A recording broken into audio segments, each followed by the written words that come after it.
Hi, my name is Todd Leonard. And my name is Herb Montgomery, and we're just talking. Please take a moment to like our episode, to subscribe to the show, and to click on that bell icon to get reminders about the show. Each week, Todd and I will be having a conversation about the upcoming weekend's lectionary reading from the Gospels. And our hope is that our conversation will be just, that our talking will be just as in justice, but that also something that we say back and forth, it might inspire you alongside with us to do more in your Jesus following than just talking. All right. So today we pick up with a great passage of scripture that Herb and I are agreed on this. We're very happy to be talking about this passage in Matthew 15, verses 10 to 20 and 21 to 28. And so, Herb, why don't you kick us off? Yeah, well, the best section of this week is the 21 to 28 section. But there is a little bit in the 10 to 20 that I feel like I need to say something about. There's this once again usage of the term Pharisees that is pejorative. And those of you who've watched this show before and heard Todd and I talk about this, using the Pharisees as a negative, as a slur, has a long anti-Semitic history, and we always need to remember whenever we read the Jesus story, is that the Pharisees were not monolithic. There were the different schools of the Pharisees, and Jesus agreed with the different schools in different ways. You had the Hillelian Pharisees of the school of Hillel, which believed that all of the Torah could be fulfilled in just loving your neighbor, treating your neighbor as yourself. Jesus could have very much been a Hillelian Pharisee if it weren't for the economics and the divorce. The Pharisees, according to the school of Shammai, they were more trying to protect Jewish identity. They were more of the fundamentalist side of the Pharisees, and then they didn't have a long their time on the stage didn't have a long duration. We kind of get a snapshot of the Pharisees during the time when the Shammai Pharisees were kind of at their height. And what that does is it tends to uninformed Christians, it gives them this idea that the Pharisees were legalists and that therefore, the Jews were legalists. And you have this Christian versus Jew debate that goes back and forth. Jesus agreed with the school of Shammai on divorce, saying that you shouldn't allow the Hillelian Pharisees were very liberal, very progressive in their understandings of divorce, but Jesus was very conservative in his views of divorce in the Gospels. And again, that wasn't, I don't know if it was for the same motive as the school of Shammai, but his motive was out of justice for women who were just being disregarded in a patriarchal culture. But even in the economics, his love for the poor, the Shammai, they would have been in favor of the year of Jubilee, wherein all debts were canceled. And Hillel was the one that was responsible for creating the prosbul that said that any debt, if the year of Jubilee was coming up, any debt it could be declared prosbul and it wouldn't be forgiven. So on economics and divorce, Jesus would have been more like the Shammai Pharisees. On everything else, as far as defining fidelity to God through loving God and loving your neighbor, that was a very deeply Hillelian Pharisee tenet to their faith. And so in the end, even within the schools of the Pharisees, it wasn't the Shammais who won out. It was the Hillelian Pharisees, the Pharisees of the school of Hillel, that eventually won out, and they later evolved into rabbinic Judaism, which is the heart and soul of much of Jewish wisdom today. And so the reason I bring this up is because too often people say, well, I don't want to be like a Pharisees. Well, be careful when you say that, because the Pharisees were the progressive liberals of their day, not the conservative legalist. The Shammai within them might have had those tendencies, been more fundamentalist, but that's just not a historically accurate statement. And again, the debate that we read about this week in the Jesus story between the Jesus community and the Pharisees, it would have been the Shammai Pharisees that are being referenced here too.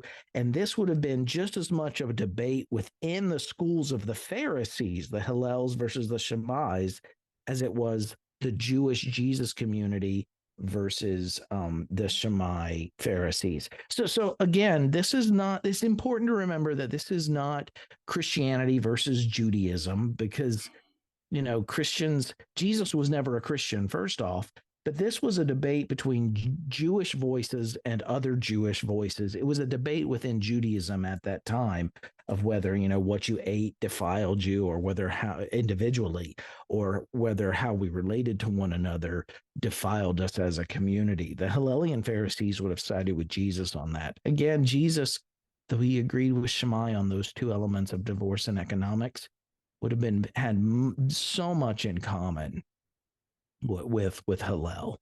There's so many times where it's reading Jesus sounds like you're reading Hillel. So again, the Pharisees weren't bad guys, and neither is the Jewish community. And there's a lot of Jewish wisdom that Christians could stand to learn from today. Well, and yeah, there's a couple things I want to say related to that. Is there is so much wisdom about understanding the Christian strain of Judaism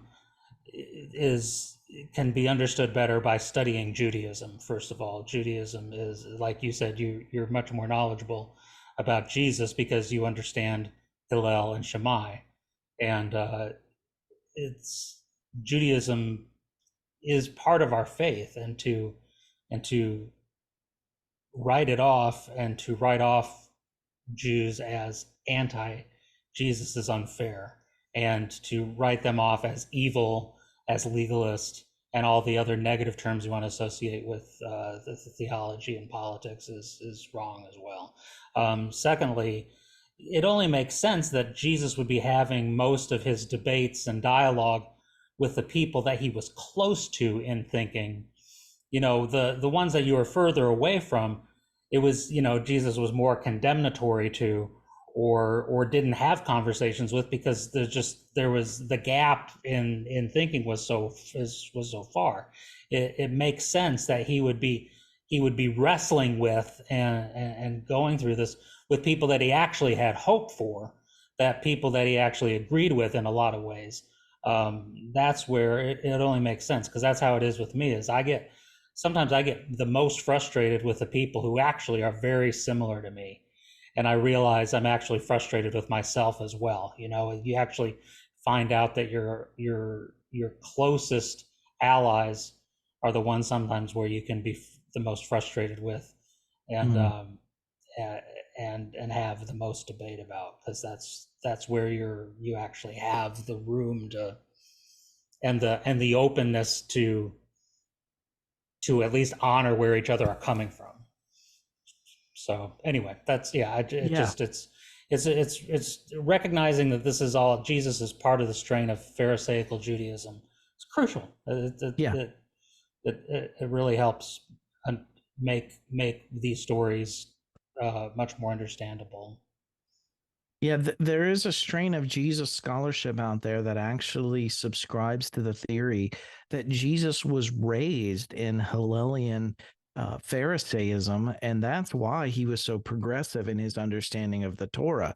The only two disagreements he really had were on treatment of the poor, in the indebtedness, and treatment of women, and that's a paradigm shift. I mean, I remember growing up listening to the Cradle Roll song. I don't want to be a Pharisee, and all that stuff. And why not? The Pharisees were good guys. They really were, on a lot of accounts. So again, I know they're. And we also have to understand that we may not necessarily be seeing the actual Jesus in these conversations with the Pharisees. We may be seeing a Matthean or a Markan or a Lucan or a Johannine creation or editorial activist taking these things of Jesus, and because they personally were having stronger difficulties with Pharisees at the time they're writing these gospel accounts. Right, right. And again, this would have been the more fundamentalist sect that they would have been having troubles with, not the more progressive. Hillel. Yeah, yeah. And also, Todd, I do want to get to the Canaanite woman because that's again both of our favorite parts of this week's reading. But again, I feel like I have to. I'm burdened to just draw attention anytime where our telling of the Jesus story is problematic or harmful. I think it's important to name that. And here, where the author of this story places in the mouth of Jesus this accusation towards the Pharisees that they are blind guides of the blind. I absolutely detest any time that we use a disability as a pejorative also. Equating disabilities like blindness or anything else as being somehow inferior or a metaphor for sinfulness or a metaphor for being adversarial, that's harmful to people whose lives are already difficult, who are living every day with some type of disability. And so again, we can just do better. We can do better in our telling of the Jesus story. It's an unfortunate language for 2,000 years ago, but it's certainly, because it's in the Bible, doesn't mean we have to use it today. We can come up with other ways to discuss ignorance and evil, and without throwing disabled people under the bus. That's right. That's right. So let's jump into the Canaanite woman. What are your thoughts there? Yeah, I mean, I think this is such a great story because it's a great story in the sense of great storytelling, because all of a sudden Jesus shows up as somebody who doesn't appear to be, at least in this moment, a very nice guy. And let's be honest, he comes across as kind of a racist. Yeah. Yeah. Yeah. This is, however you explain it, that's at least whether he's pretending or he's testing or this is genuine. That's how he comes across. Well, and that's the traditional way that I've heard this story, is that Jesus was pretending to be a racist to teach his disciples a lesson. And that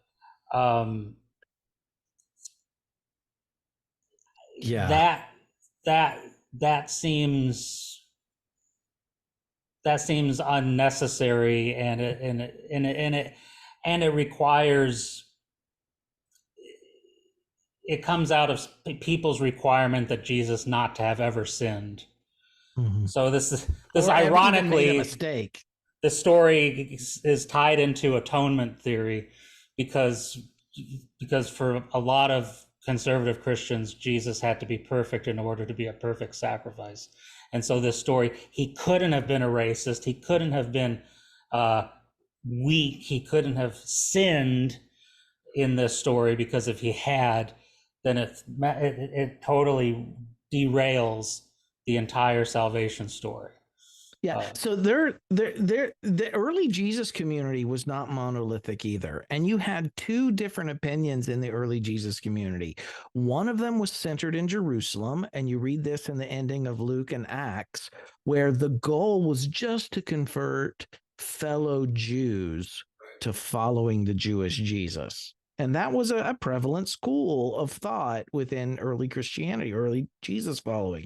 But then you had the more evangelistic, more broadly viewed way of following Jesus that says, no, we should reach out beyond the borders of Judaism to invite people to follow Jesus. And that's where you get the Apostle Paul and here the Matthian community. So this story, a little bit of cultural context for it, is this what we're seeing here is that debate within early Jesus following communities as to whether we should just serve those who are of the Jewish community or whether we should reach out and be a blessing to those beyond the Jewish community as well. And I too find it fascinating that the story doesn't paint Jesus as making the paradigm shift, being the root cause of the paradigm shift here. He's stuck in the let's just minister to the Jews paradigm. And it's this Canaanite woman that challenges him and his hurtful rhetoric and his hurtful theology and says, listen, rethink this. You're doing harm. Yeah, I find it just amazing that the woman is the discipler of Jesus. It is a phenomenal moment to see Jesus be taught the ways of God by a Gentile woman. Wow. Yeah. So for those that are struggling, maybe this is a new thought and you're struggling to get your head around this. I want to remind us that in Luke 2, it says that Jesus as a child grew in his understanding and wisdom and became strong, that he grows into that. That process doesn't necessarily stop when you become an adult.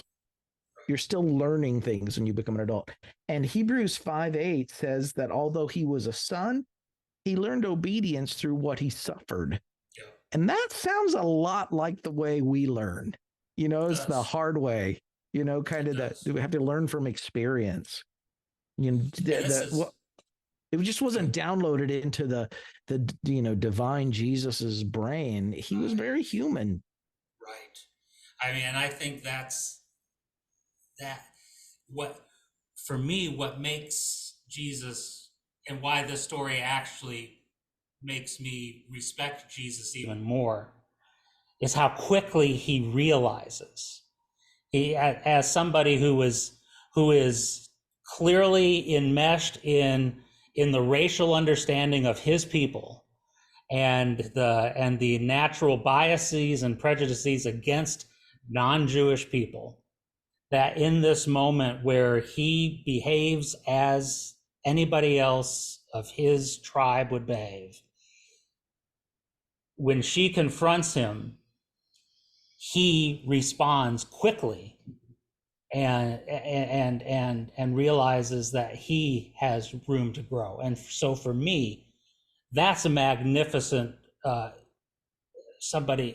a magnificent growing experience that is taking place in him, and he responds quickly to it. It wasn't like it took him 2 years to come back around and say, oh, you know what, going back and thinking about that experience with the Syrophoenician woman, no, it was in that moment. It was like the Spirit of God. It was like God himself broke through this woman, and I should even say God herself broke through this woman and got to him, and is like, oh, this is a divine moment. I need to respond to this. Yeah. I mean, Jesus, I love it because it characterizes Jesus as a product of his time and space and culture. Yeah. Right. And also I love it because he's modeling here for us. He's really demonstrating what the heart of his message was. It's just how many of us believe in love and inclusion, and yet we have blinkered, still understandings where we're just not being maybe consistent in every area of our life with that love and that life and that inclusion. You know what I mean? And so it's not that Jesus was anti all the other stuff he preached. It's just that there was some inconsistency here for lack of opportunity to apply those in more areas. And so this woman introduces it to him, and he doesn't do what some pastors have said to me before when I've brought to them how LGBTQ positions by the church are harmful to the LGBTQ community, I've had pastors look me in the eye and they don't immediately change like we see Jesus do in this story. They say, and this is horrible, but they say, I agree with you. I see the harm that's being done, but I just can't say anything about it for 2 years until I retire, and then I'm safe. And that I am so thankful that Jesus didn't come up with that kind of approach to this woman, or he didn't try to mansplain something to this woman, but he had the humility to say, she's right. I'm being an ass and I need to get my stuff together. And he does. And and look at the woman, how remarkable she is in that moment when he comes at her with the racist stuff.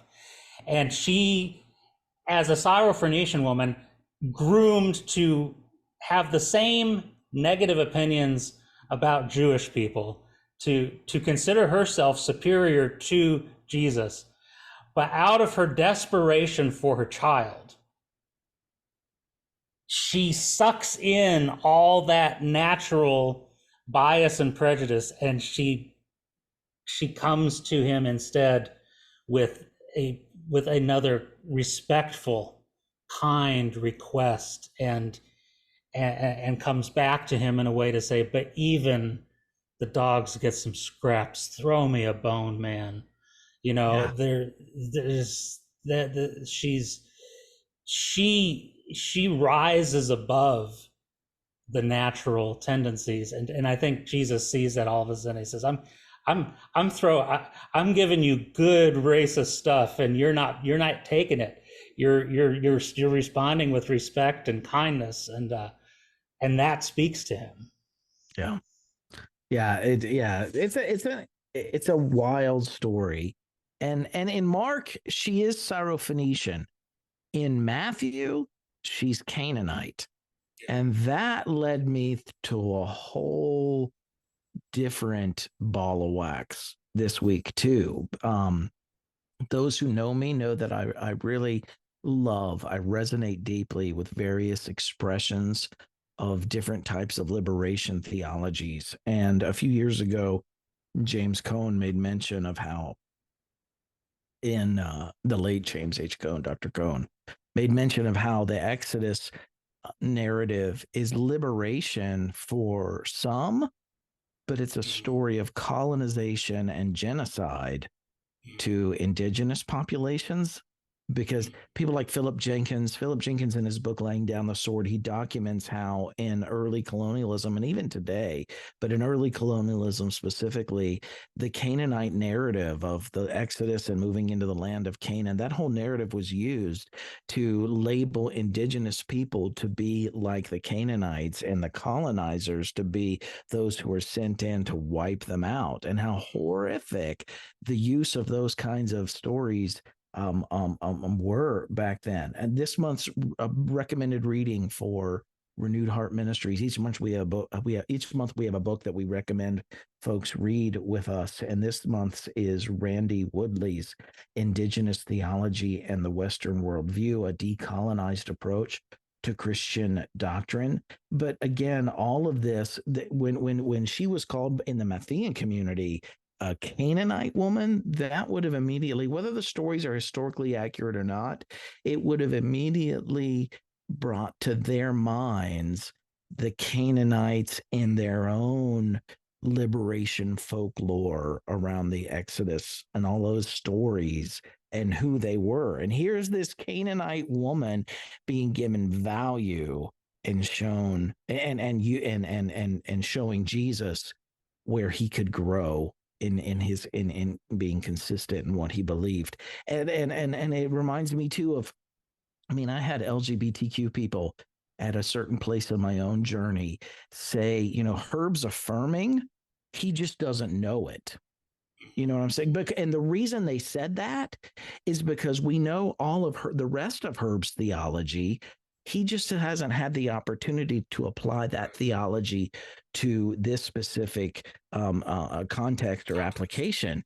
And again, I love it. There's so much in this story that I resonate. It makes me ask, who's our Canaanite woman today as Jesus followers? You know, could some of our theologies and interpretations, are those harming certain communities? Could men, just men alone, could men begin listening to women when women say, listen, your theology is a lot.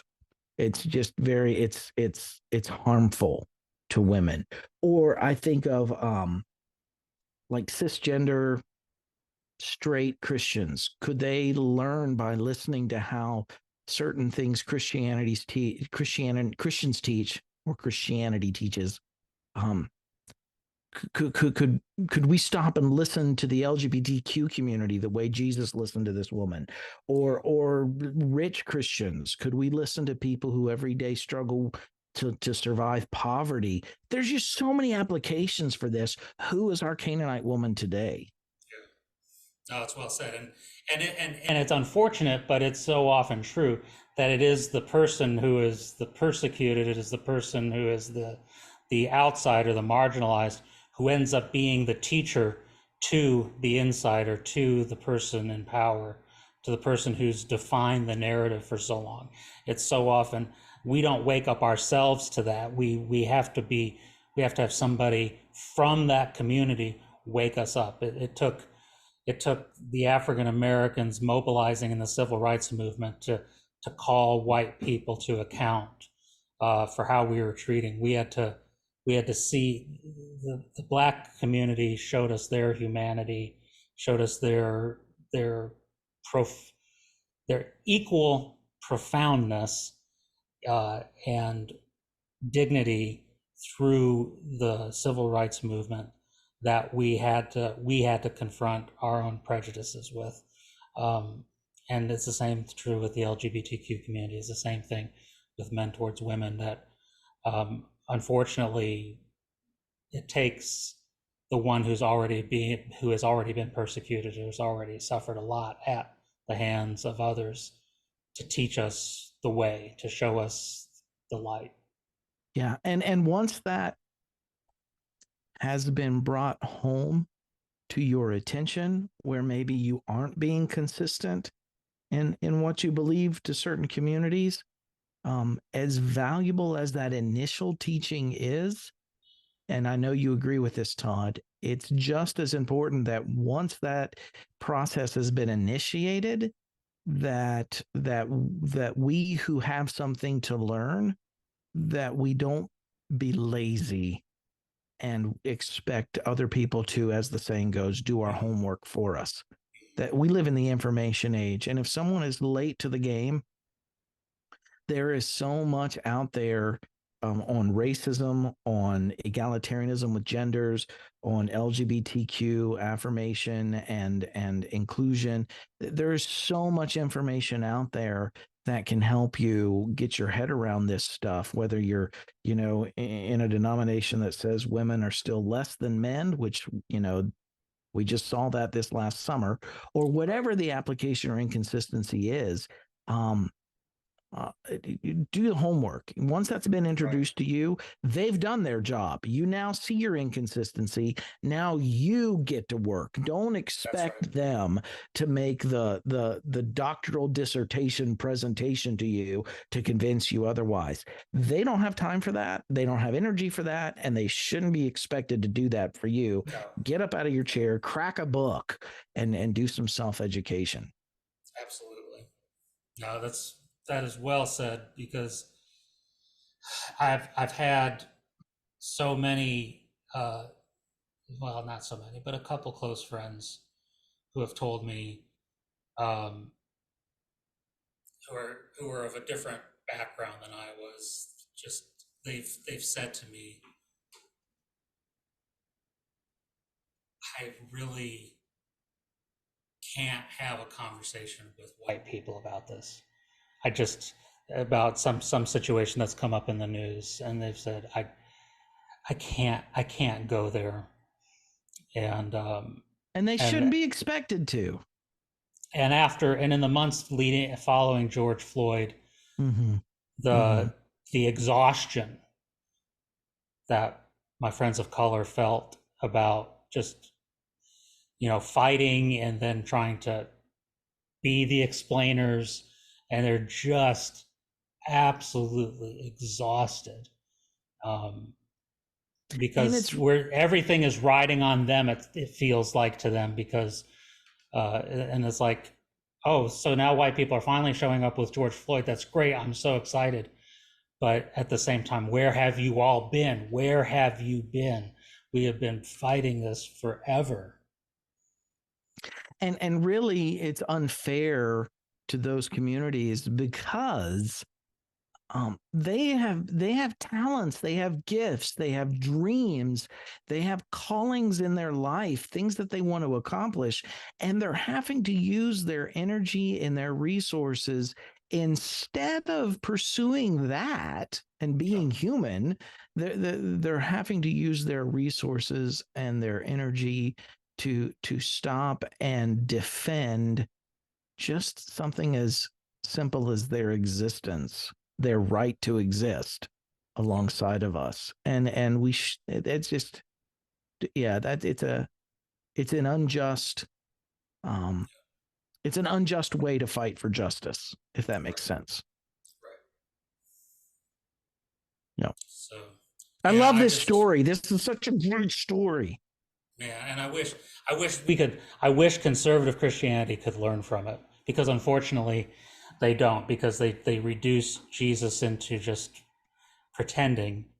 And so then the real There's no listening, lesson here. there's no lesson for, it's just another miracle story. Jesus performs another miracle, and there's the real learning and listening of a Jesus who is woken up by the Canaanite woman, is is that's the heart of the story. That's the lesson that we all need to continually learn, is to be ready and watch for opportunities to wake up and lose our blind spots in regards to loving others. Yeah. If we have to ask, what is Jesus modeling here? If Jesus is pretending, then he's modeling using bigotry in order Right. to teach bigots. And Right. that's awful. I mean, that's Yeah. just awful. Um, we don't participate in racism to show people how bad racism is. Right. Racism's already bad enough. Doesn't need your contribution. Thank you.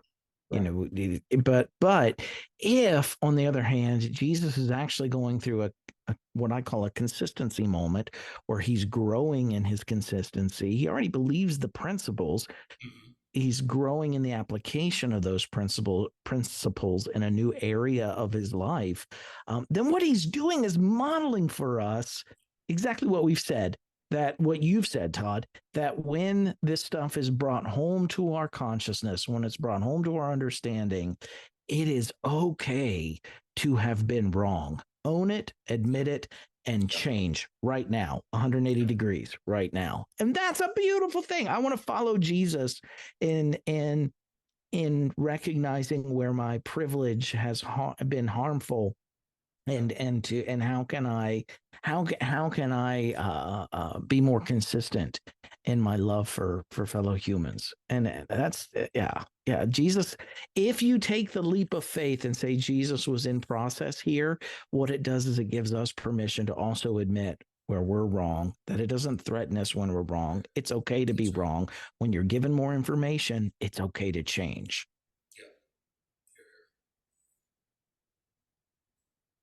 Yep. Yeah. Yeah, I just want to keep singing this story's praises.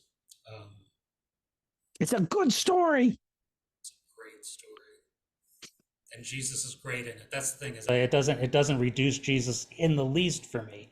It elevates him. It makes him even that more compelling of a person, because of how quickly he responds and changes to the light of God shining through this woman.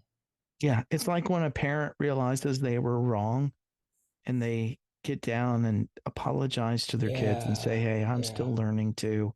I'm sorry I Yeah. screwed up. Man, the respect, it doesn't diminish the respect of the parent in the eyes of the child. No, It increases it, that's you right. know, and the worst thing Jesus could have done was defend his Right. rhetoric there. And instead he's like, yeah, you're right. That's what what an incredible faith you have. Yep. Yeah. Yep. Wow. All right, All right, man. man. Anything else you got? That's all I got this week. All right. Well, I thoroughly loved that. So tell us where we can find you because we haven't been paying attention the first 25 episodes. So tell us today You can where find you can me find us.